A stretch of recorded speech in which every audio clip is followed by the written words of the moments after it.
నమస్తే అండి, good evening అందరికీ.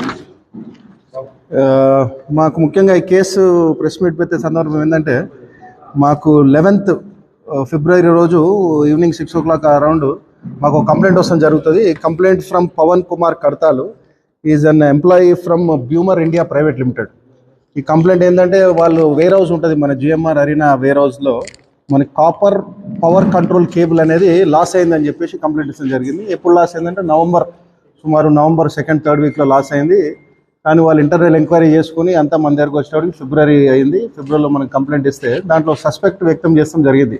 ఆ టైంకి ఎవరున్నారు అక్కడ సెక్యూరిటీ అనేది మనకు వ్యక్తం చేస్తాం జరిగింది. దాని మీద ఎఫ్ఐఆర్ రిజిస్టర్ చేసినాము. FIR number 122/2025 under section 305, 306, 317 Part 2 red with 35 of BNS.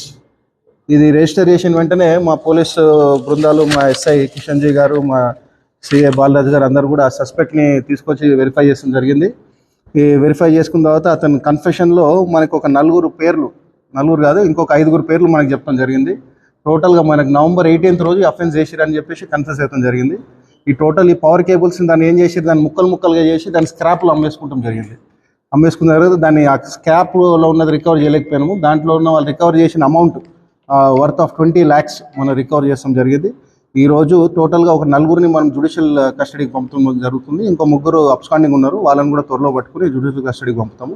ఇలా మళ్ళీ పోలీస్ కస్టడీ చేసుకుని కూడా టోటల్ సీన్ రీకన్స్ట్రక్షన్ అంతా కూడా ప్లాన్ చేసుకుని ఫర్దర్గా వీళ్ళకి పాత కేసులు ఏమున్నాయి అవి కూడా మనం తీస్తూ ఉన్నాము. A1కు మనం పాత కేసు కూడా సేమ్ మోడస్ ఆపరేటివ్ తోటి 2019లో ఇట్లనే కాపర్ కేబుల్ దొంగలిస్తే